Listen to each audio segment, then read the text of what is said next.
তাদের ভিতরে একটা মারামারি অবস্থা ছিল। ওই চায়ের দোকানের সামনে 2 দিন অপেক্ষা ছিলাম। 2 দিন হয়ে গেছে, আমি অনাহারে ওই জায়গায় পড়ে রয়েছি। আমাকে কেউ এক ফোঁটা পানিও সাহায্য করেনি। পরে ওনাকে মা বলি জ্বর উনি আমাকে ঢাকা মারি সরাই দিছে। ঢাকা মারি সরাই দিছে, বলে না আমাকে মা ডাকবা না। মানে আমার ওই মন খালি ওই কদমতলের দিকে টানে, আমার মন বলে খালি আমি ওই জায়গায় যাইলে আমি আমার বাবা মাকে খুঁজে পাবো। কিন্তু সালামু আলাইকুম প্রিয় দর্শক এবং শ্রোতা। আল্লাহ সর্ব অবস্থায় আমাদের সবার মঙ্গল করুন, সবসময়ের মতো সেই দোয়া এবং শুভকামনা জানিয়ে শুরু করছি আপন ঠিকানার বেসিক ভিডিও। আপনারা নিশ্চয়ই জানেন আপন ঠিকানার বেসিক ভিডিও মানে হচ্ছে যেই সন্তানরা পরিবার থেকে হারিয়ে গিয়েছেন, ছোটবেলায় কোনো ঘটনাক্রমে পরিবার থেকে বিচ্যুত আছেন, তারা সারা জীবন ধরেই চেষ্টা করেছেন নিজের পরিবারে ফেরার জন্যে। আমরা বিগত 5 বছর ধরে সেই চেষ্টাটুকু তাদের সাথে করছি এবং আপনাদের দোয়ায় আমরা 500-র অধিক ছেলেমেয়েদেরকে তাদের পরিবারে ফেরাতে সক্ষম হয়েছি, আলহামদুলিল্লাহ। সো আপনার পরিচিত যদি এরকম কেউ থাকে বা আপনি নিজেও যদি সেরকম হয়ে থাকেন, আমাদের সঙ্গে যোগাযোগ করবেন। আমাদের ফোন নাম্বার দেয়া আছে স্ক্রিনে। ফোন নাম্বার দেখে আপনারা ফোন করুন এবং আমাদেরকে জানান যে কি আপনার গল্প, কোনো কিছু মনে আছে কিনা। আমরা নিশ্চয়ই আপনার সঙ্গে যোগাযোগ করব। কি নাম আপনার? নাজমা বেগম। নাজমা। কান্নাকাটি করছেন কেন? নাজমাটা কি বাপ মার দেয়া নাম? বয়স কত হতে পারে আপনার? 32। 30-32। 5-6 বছর বয়সে হারিয়েছিলেন। আপনার মায়ের নাম মনে নাই। আপনার বাবার নাম? মনে নেই। বাবার নামও মনে নাই? না। ভাইয়ের নাম মনে আছে? ভাই আর বোন। ভাইয়ের নাম কি? ভাইয়ের নাম রোবেল আর বোনের নাম? বোনের নাম আমেনা। চট্টগ্রামের কদমতলীতে ভাড়া থাকতেন। আর ওর ভাইয়ের নাম হচ্ছে রুবেল আর বোনের নাম হচ্ছে আমেনা। ঘটনা কি ঘটছে মনে বলেন তো নাজমা, একদম প্রথম থেকে বলেন। আমার আব্বু আর আম্মু বাসায় কি নিয়ে জানি ঝগড়াঝাটি করছিল নি, হুম তাদের ভিতরে একটা মারামারি অবস্থা ছিল। বলেন।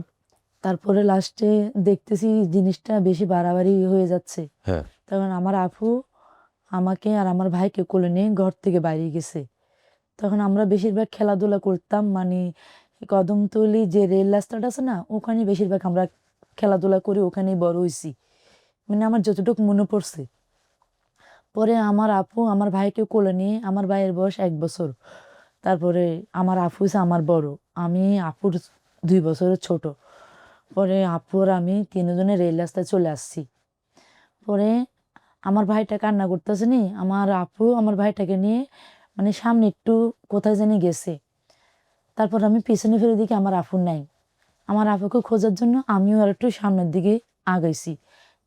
পরে পাচ্ছি না। পরে আমি হাঁটতে হাঁটতে এই ইয়া আছে না, এই 42 স্টেশন আছে না, 42 স্টেশন পর্যন্ত হাঁটতে হাঁটতে রেল রাস্তা দিয়ে চলে আসছি আমি। বাবা কই তখন? বাবাই তো নিয়ে আসলো আপনাদেরকে। বাবা নিয়ে আসেনি আমাকে, বাবা মা তো ঘরেই ঝগড়া করতেছে। আপনারা বের হয়ে গেছেন? আমরা 3 ভাই বোনে ঘর থেকে চলে আসছি। আচ্ছা। মানে আমরা যে জায়গাটা সবসময় খেলাধুলা করতাম, হুম ওই জায়গাটাই আমরা চলে আসছি। হুম তো আমার ভাইটা কান্না করতেছে, ভাইটাকে ঠান্ডা করার জন্য আমার আপু কোথায় জানি গেছে। আমি পিছনে ফিরে দেখি আমার আপু নাই। পরে আপুকে খোঁজার জন্য আমি আর একটু সামনের দিকে আগেছি।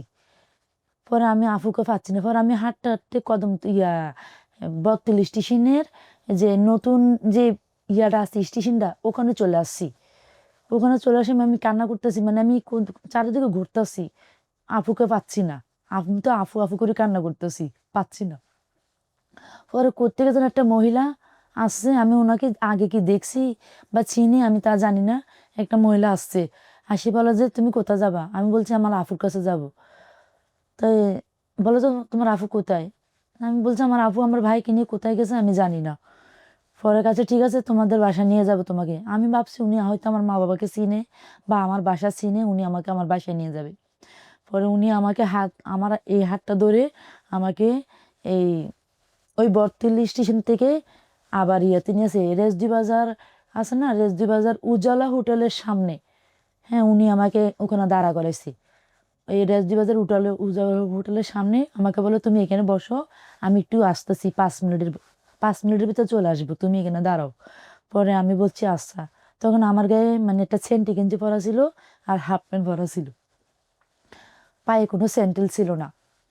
পরে লাস্টে উনি আমাকে ওখানে বসা দিতে চলে গেছে আর আসে নাই। পরে এরকম করতে করতে 3-4 ঘন্টা হয়ে গেছে। আমি চারিদিকে ওনাকেও খুঁজতেছি, আমার আপুকেও খুঁজতেছি, কোথাও মানে ওদেরকে পাচ্ছি না। পরে লাস্টে আমি ওই জায়গায় দুদিন, ওই চায়ের দোকানের সামনে দুদিন অপেক্ষা ছিলাম।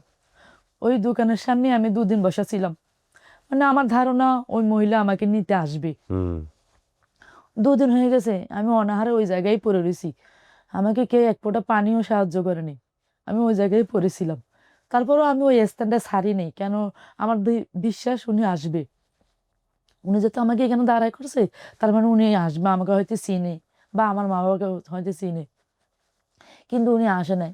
তারপরে এরকম করতে করতে দুদিন পর আমি আবারও ওই ওই জায়গাটা আবার পাল্টাইছি। পাল্টাই আমি আবার হাঁটতে হাঁটতে, মানে আমি পাগলের মতো ওদেরকে খুঁজতেছি। পরে আমি নিজে কোথাও যাচ্ছি আমি নিজেও জানি না। আহা। পরে হাঁটতে হাঁটতে আমি ইয়াতে চলে গেছি, এই নিউ মার্কেট আছে না, নিউ মার্কেট, ওখানে একটা সিনেমা হল ছিল জলসা। হুম। জলসার ওখানে একটা ওভার ব্রিজ আছে, ওই ব্রিজটা এখনো আছে। ওই ব্রিজের ওখানে মানে চলে গেছি আমি। ওই ব্রিজের উপরে উঠে আমি ওখানে মানে অনাহারে না না খাওয়া অবস্থা ওখানে আমি অজ্ঞান হয়ে পড়ে গেছি ওই ব্রিজের উপরে। মানে ওই নিউ মার্কেটের ওই জলসা আছে না, জলসার সামনে, ওখানে আমি ওই ব্রিজের উপরে উঠে গেছি। উঠে যেয়ে ওখানেই আমি ঘুমিয়ে গেছি। তারপরে পরের দিন, মানে 3 দিন হয়ে গেছে, তারপরের দিন আমাকে আরেকটা মহিলা পাইছে, আরেকটা মহিলা পাইছে। সেই মহিলাটার নাম হচ্ছে আয়শা। হুম। সে আমাকে জিজ্ঞেস করতেছে, তুমি কে, কোত্থেকে আসছো? তা আমি বলছি আমি জানি না আমি কোত্থেকে আসছি, এরকম এরকম আমি আমার আফুকে হারাই ফেলেছি। তা বলে যে তোমার নাম কি? আমি বলছি আমার নাম নাজমা। তোমার ভাই বোন কয়জন তোমরা? আমি বলছি আমরা 3 ভাই বোন। তোমার বোনের নাম কি? আমি বলছি আমার বড় আপুর নাম আমেনা, আর আমার ভাই আছে ছোট, ওর নাম হচ্ছে রুবল। ও আমার আফুর কোলে, 1 বছর ওর বয়স। এতটুকু বলতে পারছি। তারপরে উনি আমাকে ওনার সাথে নিয়ে, মানে ওই জলসা মার্কেটের পিছনে একটা ফুলের একটা বাগান আছে, ওই বাগানে নিয়ে মানে গা গোসল ধোয়াই আমার হোটেলে নিয়ে ভাত টাত খাওয়াইয়া, তারপর উনি আমাকে 1 মাস ওনার কাছে রাখছে।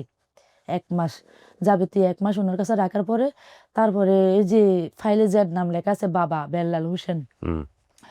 ওনার ওনার কাছে আমাকে রাখছে। ওই বাবা তখন বিয়ে শাদী করেনি, ওই বাবা তখন বিয়ে শাদী করেনি। এই বাবাকে চেনে কিভাবে? ওই বাবা ওনার সাথে ওনারা ব্যবসা করে, আচ্ছা, আচ্ছা। ব্যবসা করতে, হুম। ওরা দুজনে মানে বন্ধুত্ব। পরে ওই বাবার কাছে আমাকে ওই ওই মাটা রাখছি, ওনাকে আমি মা ডাকছি। হুম। উনি আমাকে ওই বাবার কাছে রাখছে, কারণ উনি নিজের ভালো মতন ওনার নিজের স্থান নাই তো আমাকে রাখার মতন, সেজন্য ওনাকে কাছে দিছে। সে বাবার কাছে দিছে, সেই বাবা আমাকে তার বাসায় নিয়ে গেছে। তার বাসায় মানে ওই বাবার মা মানে আমার দাদু, ওই দাদু আমাকে আর ওই বাবা আমাকে পালছে। পরে বাবা আমাকে যখন 4 মাস হয়ে গেছে, কিন্তু এমনি ওরা আমাকে খোঁজার কোনো আমার বাবা মা খোঁজার কোনো চেষ্টা করেনি। ওই মা আমাকে যেমন যেভাবে ওনার হাতে দিছে, উনি আমাকে ওইভাবে রাখিয়ে দিছে। মানে আমার যে বাবা মা আছে, ফ্যামিলি আছে, এটা একটা চেষ্টা করবে না যে উনি খুঁজে বাইর করে দিই, পাইলেও পাইতে পারি, ওরা ওটা চেষ্টা করেনি। মানে ওরা আমাকে নিজের মেয়ের মতন পালার জন্য একেবারে রেখে দিছে, কারণ ওদের কোনো সন্তান নেই, আর ওই বাবাও কোনো বিয়ে শাদী করেনি।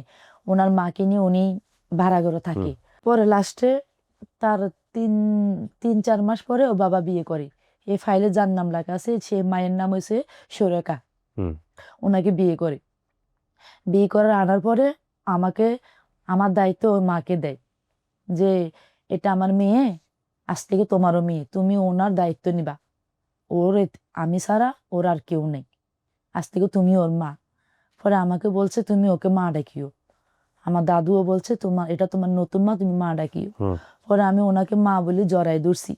পরে ওনাকে মা বলে জড়ার পরে উনি আমাকে ঢাকা মারি সরাই দিছে। ঢাকা মারি সরাই দিছে, বলে না আমাকে মা ডাকবা না, আমাকে মা ডাকবা না, আমাকে খালামণি ডাকবা।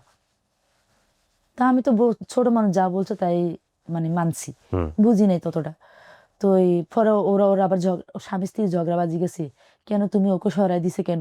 আপনাকে নিয়ে ঝগড়া বিয়ের পরে? হ্যাঁ, বিয়ের পরে, মানে কি আমাকে আনার 3 মাস পরে ওনাকে বিয়ে করছে। তারপরে বলে যে কি উনি কি আমার ফ্যাডের মেয়ে নাকি, উনি আমাকে মা ডাকবে কেন, ও আমাকে আন্টি ডাকবে বা খালামণি ডাকবে। পরে লাস্ট থেকে আমি ওনাকে খালামণি ডাকি আর ওনাকে আব্বু ডাকি, ওনার ওই আব্বুর মাকে দাদু ডাকি। হুম। এইভাবেই মানে ওদের সাথে আমার জীবনটা যাইতেছে। পরে বেশ কয়েকদিন মানে উনি যাকে মা ডাকতাম আমি, খালামণি ডাকতাম, উনি মহিলাটা তেমন সুবিধা না, ভালো না, কিন্তু ওর বাবাটা অনেক ভালো, বাবাটাও ভালো, দাদুটাও ভালো। ওই বাবার মাটা, দাদিটাও ভালো, বাবাটাও ভালো, কিন্তু ওই মহিলাটা ভালো না। মানে কোনো এরকম কোনো অত্যাচার কোনো মানুষের প্রতি করে কিনা জানি না, ওই মহিলা আমার প্রতি সব রকমের অত্যাচার করছে। দূর থেকে শুরু করে এমন কোনো কিছু বাদ রাখে না যে করে নেই। লাস্টে ওই সংসারে মনে হয় আমি 12 বছর বয়স পর্যন্ত লালিত পালিত হয়েছি। আমাকে ক্লাস 4 পর্যন্ত পড়াইছি, ক্লাস 4 পর্যন্ত পড়াইছে, তারপরে আরবি পড়াইছে, কোরআন শরীফ পড়াইছে ওই বাবা। তারপরে যখন ওদের নিজের একটা ছেলে হয়েছে, তারপরে ওদের আমার কদর ওদের থেকে আরো কমে গেছে। মানে ওই মহিলা আমাকে আরো দেখতে পারতো না। আগে তো যা টোটাল একটু দেখতে পারতো, ওদের বাচ্চা হওয়ার পরে আমাকে আর দেখতে পারতো না। তারপর ওদের সংসারে সমস্ত কাজকর্ম করাইতো আমাকে দিয়ে। তারপর ওরা স্বামী স্ত্রীর ঝগড়া বাঁধলে কথা কথা আমাকে ফালুকনি ফালুকনি বলতো। তো আমি তো এটা বুঝতাম না ফালুকনি এটা কি শব্দ, মানে কি কেন বলতো এটা বুঝতাম না, তখন তো আমার অতটুকু জ্ঞান হয়নি। পরে যখন আমার বয়স যখন 10 হইতে 11 বছর হয়েছে, তখন আমি আমার দাদিকে জিজ্ঞেসলাম যে দাদু, এ খালামণি খালি আমাকে ফালুকনি বলে, কথায় কথায় ফালুকনি মানেটা কি? তখন আমার দাদু আমাকে বলছে যে এরকম এরকম তোকে আমরা রাস্তার থেকে ফাই আনছি, তো সেই জন্য মানে ঝগড়া করলে ওই রাগের ঠালে এই কথাটা বলে। তখনই আমার ভিতরে কষ্টটা লাগছে, তাহলে আমি এতদিন তো বুঝি না ফালুকনি শব্দটা কি। পরে লাস্টে ওই সংসারে আমার আর পড়ালেখা করা হয়নি। ওই মা মানে যা বলতো তাই করতাম। ওই মা আবার বাবার সামনে ভালো সাজতো, বাবা যখন ঘরতে চলে যেত আপনার নিজের বাপ মার কথা মনে পড়তো না? আমার বাবা মার চেহারাটা মনে পড়তো না, কিন্তু ভাই বোনদের কথাগুলো মনে পড়তো। মানে আমার ওই মন খালি ওই কদমতলের দিকে টানে, আমার মন বলে খালি আমি ওই জায়গায় যাইলে আমি আমার বাবা মাকে খুঁজে পাবো। কিন্তু আমি কখনো চেষ্টাও করি নাই, আর ও যাদের কাছে পালিত হয়েছি তারাও কখনো আপনি চেষ্টা কখনো যান নাই কদমতলীতে? না, কিন্তু যাইনি। আপনার বাপ মা তো ওখানে ভাড়া থাকতো, আদৌ আছে? হ্যাঁ, না, ভাড়াই থাকতো, স্থানীয় তো ঠিকই পাইতাম। পরে লাস্টে আমার যখন 12 বছর বয়স হয়েছে, হুম। আমি ওই বাবা মার ঘর থেকে মানে ওদের অত্যাচার আমি আর সহ্য করতে পারতেছি না। কিন্তু ওই বাবা ভালো, দাদিটাও ভালো, ওদের দায় আমি কোনোদিন দিব না। ওরা মরলেও আমি আল্লাহর কাছে ওদের জন্য দোয়া করব, ওরা আমার জন্য যেটুকু যাই হোক, করছে। আপনি বের হয়ে এসে হ্যাঁ। তারপরে কি করছেন? পরে লাস্টে 12 বছর বয়সে আমি ওর মায়ের অত্যাচার সহ্য করতে না পারি বাইরে গেছি। বাইরে যাওয়ার পরে আমার ওই দাদি নিয়ে আমাকে নিয়ে এই সদরঘাট আছে না, সদরঘাট এক হিন্দু মহিলার বাসায় আমাকে কাজ করার জন্য ওই দাদিটা দিয়েছি। হুম। পরে ওই বাসায় আমি বিগত 2 বছর কাজ করছি। 2 বছর কাজ করছি, তখন তো আমার বয়সটা কি আরো বাড়ছে। তখন আমি 13 বছর 13-14 বছর হয়ে গেছে আমার বয়স। তখন আমি ওই বাসায় 2 বছর 3 বছর কাজ করছি। কাজ করার পরে ওখান থেকে আমি বাইরে গেছি। বাইরে যেয়ে পরে লাস্টে আমি বেসালা মেয়েদের সাথে রুম শেয়ার করছি, আপনি বিয়ে শাদী করছেন? বিয়ে করছি। বাচ্চা কাচ্চা আছে? হ্যাঁ, আপনার স্বামী কি করে? স্বামী গাড়ির ড্রাইভার। গাড়ি ড্রাইভার। আপনি এখানে আসছেন এটা আপনার স্বামী জানে? আমার স্বামীকে নিয়ে আসছি। স্বামীকে আপনি এই অনুষ্ঠানের ঠিকানা পাইলেন কিভাবে? আমরা প্রোগ্রাম দেখি, আপনি দেখেন? আমার স্বামীও দেখে। আমি স্বামীর মাধ্যমে এখানে আসছি, মানে উনি আমাকে উৎসাহ দিছে, সেজন্য নাহলে আমি এই অনুষ্ঠান আমি আরো অনেক আগে দেখছি, কিন্তু আমার বিশ্বাসটা আমি হারাই ফেলাইছি যে আমি কখনো পাবো না। কিন্তু আপনার তথ্য কিন্তু অনেক কম, শুধু ভাই বোনের নাম হ্যাঁ, আর ঠিকানার এতটুকুই জায়গায় এমন। মনে আছে। আপনার বাবা কি করতো? আমার যত সম্ভব আমার বাবা যে ঘরের মাঝিগিরির কাজ করতো না, মানে ঘর উড়াইতো যে, হ্যাঁ। ওরকম একটা কাজ করতো, মানে এটুকুই স্মরণ আছে আমার, এর বেশি আর কিছু মনে নেই। এখন ফ্যাক্ট হচ্ছে এই যে রুবেল আর আমেনা, হুম। এরা যদি আমাদের পেজে এসে কোনোদিন অপেক্ষায় থাকে যে কোনো একদিন তার বোনটা আসবে, হুম। রুবেল আমেনা বা রুবেল আমেনার কোনো আত্মীয় যদি এটা জানেন, ওরা চট্টগ্রামের বাদামতলীতে ভাড়া থাকতেন একসময়। ওনার শরীরের যে একটা কাটা আছে, এই কাটাটা কি আপনার বাপ মা জানে? হ্যাঁ, আপনি বলেন না জি, যে কাটাটা কেমনে হয়েছে, এটা বলেন না। আচ্ছা, যেহেতু বাপ মা জানে, যদি বাবা মা দাবি নিয়ে আসে, ভাই বোন দাবি নিয়ে আসে, আপনি ওদেরকে জিজ্ঞেস করবেন। জি, জি, পরীক্ষা নেওয়ার ব্যাপার আছে, জি। যেটা আপনার ভাই বোনের জানার কথা বা আপনার বাপ মায়ের জানার কথা। হ্যাঁ, এটা এরকম আরো ওরাই অনেক জানে। কিছু তথ্য যেগুলো আপনি একটু নিজের মতো করে রাখেন। আর আমরা তো ভিডিওটা ছাড়ি, তারপরে দেখা যাক, আল্লাহ যদি আপনার কপালে লিখে রাখেন, নিশ্চয়ই আমরা হয়তো ভালো রেজাল্ট পাবো। তো ঠিক আছে, আর কোনো তথ্য মনে আছে? এতটুকুই তথ্য। এতটুকুই মনে আছে। জি। তাওয়াক্কালতু আলাল্লাহ। প্রিয় দর্শক এবং শ্রোতা, চলেন আমরা সবাই মিলে চেষ্টা করি। আসসালামু আলাইকুম।